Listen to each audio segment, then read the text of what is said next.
Hi, I'm Maja from Bookworm Dreams and welcome to a new video. Today I'm bringing you a book haul.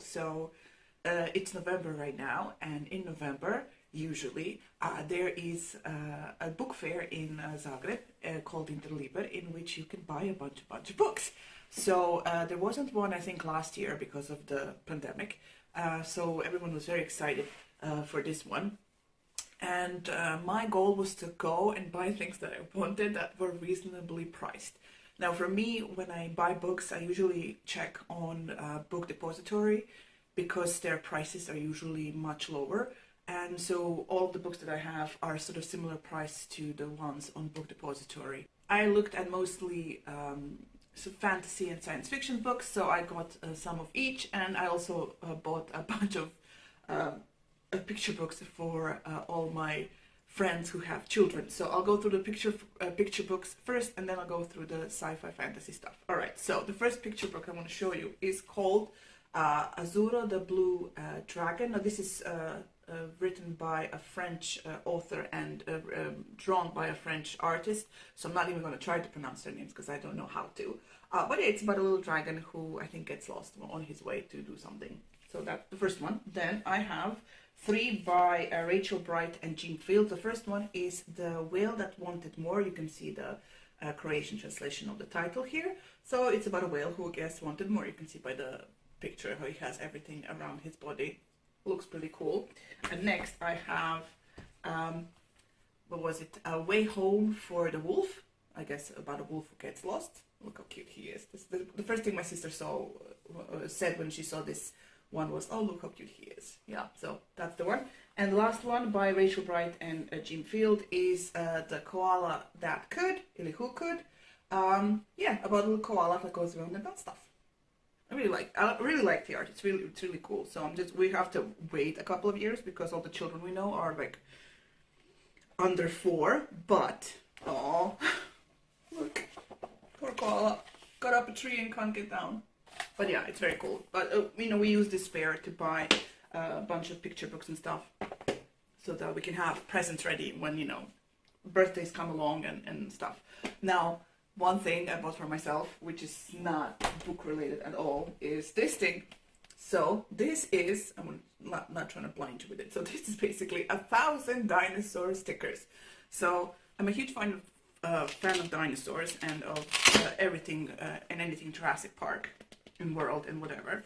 And so here in this packet you have four different books about dinosaurs, and you can put stickers on them. I don't think I'm going to put stickers in this. I'm going to put stickers all around my room and stuff that I use for work, but also there's a whole thingy of stickers.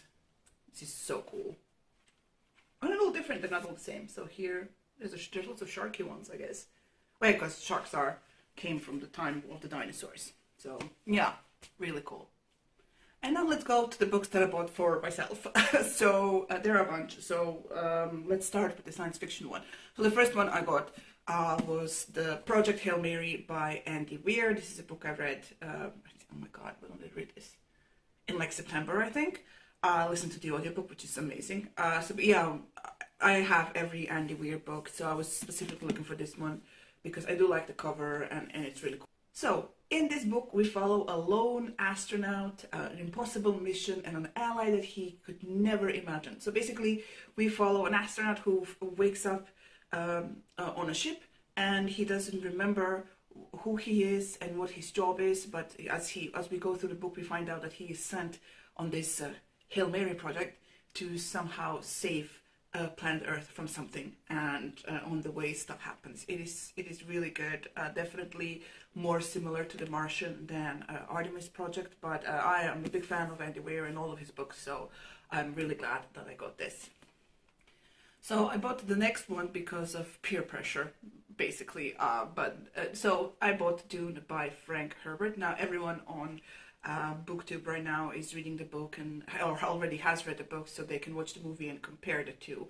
I went to see the movie with my father, who is a huge fan of the whole series. He read them as a child, and he just remembers absolutely everything, and he talks about it a lot. So while we were watching the movie, he kept explaining things to me because I didn't understand anything, because everything was very mystical and not explained well enough. So he was like, you have to read the book because the book is really good, and then you know you go on to the first trilogy or whatnot to find out more about the world and how the whole story ends and whatnot. So basically, Dune is a story about spice, which is basically a rarest element in the universe, and it can be found on a single planet called Arrakis. So whoever controls Arrakis controls the spice, and whoever controls the spice controls the universe. Now, this is set in some empire, and the emperor basically hates this one family, Atreides, and then he sends them to be rulers of Arrakis, and then they have to somehow survive.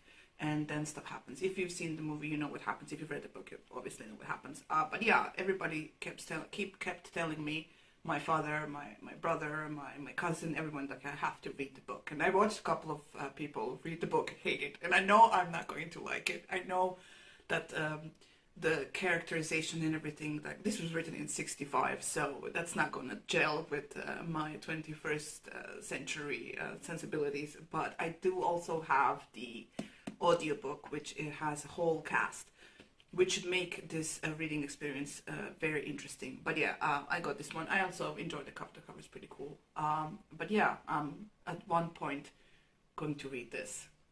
All right, another it's not peer pressure, but it's I bought The Wheel of Time by Robert Jordan. Now, while I was in high school, I read the first 5 books, right? And then my brother moved away and took the books with him, and I do have the books on my Kindle and such, but I really like this new cover with which is basically tie into the TV show that is coming out soon. And I really wanted to have the first book. I'm gonna read this one, and then I'm gonna see how I feel about the whole thing, because you know, it is a sort of famous fantasy series that, you know, every fantasy person apparently should read. But yeah, I'm gonna read this one and see how I feel, and maybe continue on with the series, maybe finish it at some point. I know I had some grand plans to read the whole series this year or last year or whatever, every year. But yeah, I got this one because I do really enjoy the cover. Basically, if you don't know, The Wheel of Time follows a group of kids who move from their village because some monster attacks it, and they find out that one of them is a chosen one, and they travel the world with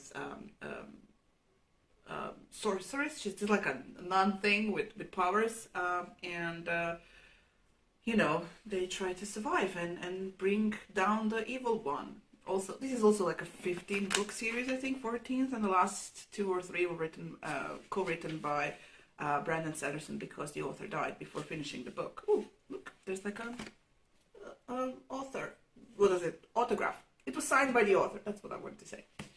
Yeah. So yeah, looking forward to this one. Then, as Christina and I read the whole Throne of Glass series this year, when I saw this, I had to take it. Because first of all, the first one is kind of, the hardcover was really expensive. This one was really well priced. So this is The House of Earth and Blood by Sarah J. Maas. This is book 1 in her new series, in which we follow someone called Bryce, and used to light up Crescent City, partying all night in the clubs where the strict classes of angels, shooters, human, and fae merge into the sea of beautiful bodies. Basically like an urban fantasy thing. And then a demon murdered her closest friend. 2 years later, when the supposed killer is behind bars, but the crimes start up again, the city's leaders command Bryce to investigate. They assign an enslaved fallen angel, Hunt, I'm not even trying to pronounce this, Atalar, to make sure she does. But as Bryce fights to uncover the truth and resists the attraction to the brooding angel who shadows her every step, she finds herself following a trail that leads deep into her own dark past. So yeah, this is book 1. I'm really excited because I do enjoy Sarah J. Maas's books, and they're always fun, entertaining, they're fast-paced, there's always fun romance stuff. So yeah, I'm gonna try to get to this soon. The next book I got is Saba Tahir's An Ember in the Ashes. So this is book 1 in a fantasy series, which is called something I don't know. Does it say anywhere?